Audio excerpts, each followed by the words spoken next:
एक बार की बात है, एक रहस्यमय जंगल में एक बहुत डरावनी चुड़ैल रहा करती थी, जिसके पास ढेर सारी शक्तियां थी। वो अपने जादू से कुछ भी कर सकती थी। जंगल के किनारे बसे एक छोटे से गांव में रहने वाले लोग उस चुड़ैल से बहुत डरते थे। चुड़ैल हर रात को जंगल में घूमती थी और अपनी डरावनी आवाज में गाना गाया करती थी, जिसे सुनकर गांव के लोग डर जाया करते थे। कुछ लोगों ने मिलकर एक तांत्रिक को गांव में बुलाया था। बाबा जी, अब हम गांव वालों की जिंदगी आपके हाथ में है। आप हमें उस डरावनी चुड़ैल से बचा ले। आप चिंता मत करें, मैं इस चुड़ैल को अपने वश में करके एक बोतल में बंद कर दूंगा और फिर उस बोतल को समंदर में फेंक दूंगा। तांत्रिक जंगल में उस चुड़ैल को ढूंढने जाता है। तभी चुड़ैल गाना गाती उस जंगल में घूमने लगती है। तांत्रिक की आहट जैसे ही चुड़ैल के कान में पहुंचती है, वैसे ही वो गाना गाना बंद कर देती है। ये कौन है जिसने मेरे जंगल में घुसने की हिम्मत की है?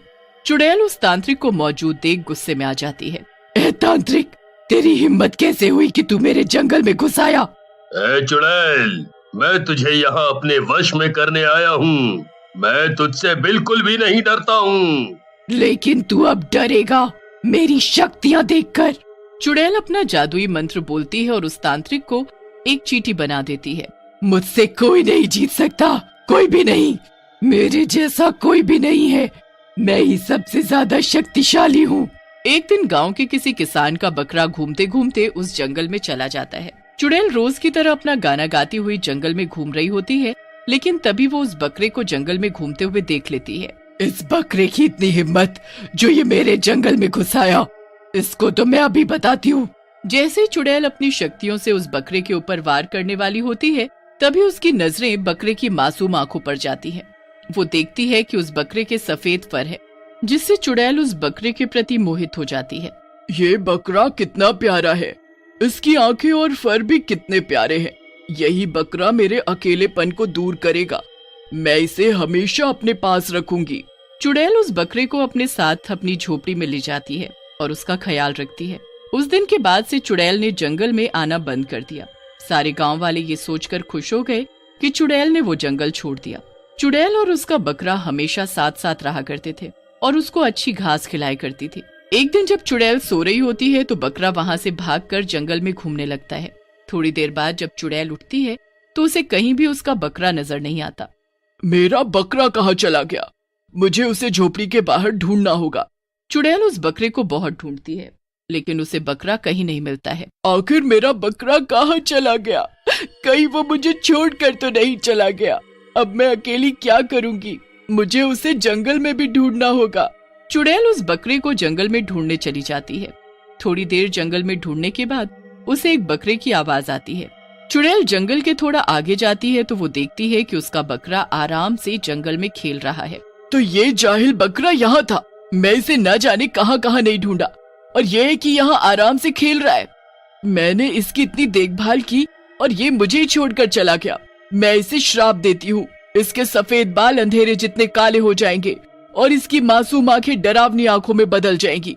कोई भी इसके डरावने रूप को देखकर इसके पास नहीं आएगा और ये भी मेरी तरह अकेला रह जाएगा। चुड़ैल के श्राप देने के बाद वो बकरा एक डरावना बकरा बन जाता है। चुड़ैल अपने बकरे को श्राप देने के बाद अपने आप को अपनी झोपड़ी में बंद कर देती है। अब वो श्रापित बकरा एक रात को गांव में घूमने आता है। सारे गांव वाले उसके रूप को देखकर डरने लगते हैं और उसे पत्थर मारकर भगाने लगते हैं। बकरा उस गांव वालों का डर देखकर बहुत उदास हो जाता है और वापस उस घने जंगल में चला जाता है। गांव वालों के बीच उस श्रापित बकरे को लेकर अफवाह फैल जाती है। हमें तो लगता है कि ये बकरा उसी चुड़ैल का भेजा हुआ है। वो चुड़ैल चाहती ही नहीं कि हम लोग शांति से जिए। पहले वो चुड़ैल, अब ये उसका डरावना बकरा इस जंगल में घूमता रहेगा। काफी सालों बाद एक सुमन नाम की शहरी लड़की सुकून की तलाश में उस गांव में ठहरने आ जाती है। सुमन बहुत ही बहादुर और साहसी लड़की थी। सुमन गांव में एक टेंट लगाकर अपनी सादगी से जिंदगी जीने लगती है। एक रात जब सुमन अपने टेंट के बाहर ठंडी हवा के मजे ले रही थी तो उसका ध्यान उस घने जंगल की तरफ चला जाता है। उसे वहाँ कुछ चमकता हुआ नजर आता है। अरे, ये जंगल में वो क्या चमक रहा है? कहीं यहाँ भेड़िया तो नहीं है? इसका पता मैं कल गांव के लोगों से करूंगी। अभी मैं जल्दी सो जा। सुमन सुबह जल्दी उठकर गांव वालों से पूछताछ करने निकल जाती है। नमस्ते अंकल जी, मैं आपके आशीर्वाद से बिल्कुल ठीक। अंकल जी, मुझे आपसे एक बात पूछनी थी। अंकल, ये गांव के पास वाले उस घने जंगल में क्या है? मैंने कल रात को वहाँ कुछ चमकता हुआ देखा था, वो क्या था? बेटा, उस जंगल में कभी मत जाना। वहाँ एक बहुत डरावना श्रापित बकरा रहता है। माना जाता है कि उस जंगल में एक चुड़ैल रहा करती थी, जिससे सभी गांव वाले डरते थे। एक दिन वो चुड़ैल उस जंगल को छोड़ के चली गई, पर अपने पीछे एक श्रापित बकरे को भेज दिया। अब हर रात वो डरावना श्रापित बकरा आता है। तुम वहां नहीं जाना, नहीं तो वो तुम्हें खा जाएगा। सुमन को उस गांव वाले की बात अजीब लगती है, क्योंकि उसे श्राप, चुड़ैल और जादू वाली चीजों पर विश्वास नहीं था। फिर वो उस गांव वाले की बात सुनकर वापस अपने टेंट में आ जाती है। सुमन पूरे दिन उस गांव वाले की बातों के बारे में सोचती रहती है। मुझे उस गांव वाले की बात सुनकर जिज्ञासा उठ रही है। मुझे एक बार एक रात को उस जंगल में जाकर देखना होगा कि आखिर उस जंगल में है क्या। अगली रात को सुमन अपने हाथ में टॉर्च लिए उस जंगल में तलाश करने चली जाती है। आज तो मैं देख कर रहूंगी कि वो चमकदार चीज थी क्या। उस सुनसान जंगल में थोड़ी देर चलने के बाद सुमन को अपने पीछे से एक बकरे की आवाज सुनाई देती है, जिसे सुनकर वो डर जाती है। अपने हाथ से टॉर्च को गिरा देती है। ये क्या था? इतनी रात को बकरा यहाँ इस जंगल में क्या कर रहा है? सुमन पीछे मुड़कर देखती है और उसे वही चमकती हुई चीज दिखाई देती है। सुमन के डर के मारे सांस गहरी होती जाती है, लेकिन वो साहस दिखाती है और जमीन पर गिरी हुई अपनी टॉर्च को हाथ में उठाकर देखती है कि वहाँ कौन है। कौन है वहाँ? मेरे सामने आओ। सुमन अपने कदम थोड़े आगे बढ़ाती है और अपने सामने एक डरावना बकरा देखकर बहुत डर जाती है। ये तो वही डरावना बकरा है जिसके बारे में वो अंकल बता रहे थे। सुमन फिर से साहस जुटाती है और उस बकरे के पास जाती है। सुमन अपना हाथ बढ़ाती है और बकरे के फर पर प्यार से हाथ फेरने लगती है। तुम चिंता मत करो, मैं तुम्हें कोई हानि नहीं पहुंचाऊंगी। तुम मुझे अपना दोस्त समझो। बकरा सुमन की आंखों में उसके लिए दया देखकर उसके पास आकर बैठ जाता है। क्या तुम वही श्रापित बकरे हो जिसे चुड़ैल ने श्राप दिया था? मैं वही श्रापित और डरावना बदसूरत बकरा हूँ जिसे चुड़ैल ने श्राप दिया था। मैं चुड़ैल का सबसे प्यारा बकरा हुआ करता था।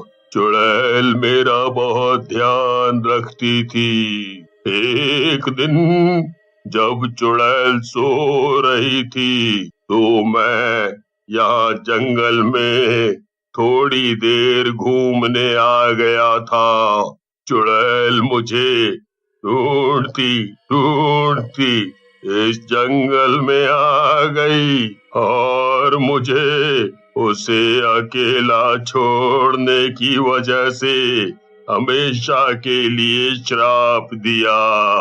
सुमन उस बकरे की कहानी सुनकर भावुक हो जाती है और मैं तुम्हारा दर्द समझ सकती हूँ। मैं तुम्हें इस श्राप से छुटकारा दिलाऊंगी। मैं तुम्हारी मदद करना चाहती हूँ। बस तुम मुझे चुड़ैल के घर तक का रास्ता बताते जाओ।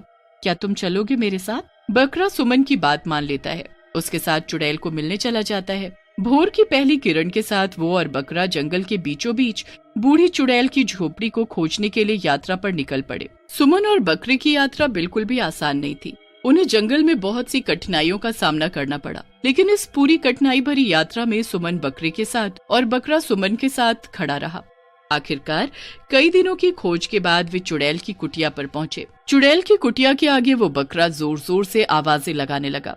बकरे की आवाज सुनकर चुड़ैल खुश होकर अपनी कुटिया का दरवाजा खोल देती है। मेरा बकरा, मुझे माफ कर दे। मैंने तेरे साथ बहुत बुरा किया, मुझे माफ कर दे। अब मैं तुझे कभी अपने से दूर नहीं करूंगी। आपका बहुत बहुत शुक्रिया। मैं इतने सालों तक इस कुटिया में बंद अकेले बिना अपने बकरे के कैसे रही हूँ, वो मैं सिर्फ मैं ही जानती हूँ।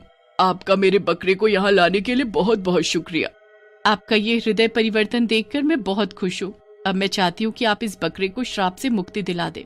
चुड़ैल जैसे ही अपना श्राप को मिटाने वाला मंत्र उस बकरे पर फेरती है, वैसे ही बकरा अपने पहले जैसे रूप में आ जाता है। वो फिर से एक सुंदर सफेद और मासूम आंखों वाला बकरा बन जाता है। उस दिन के बाद चुड़ैल, बकरा और सुमन सब खुशी खुशी रहने लगे।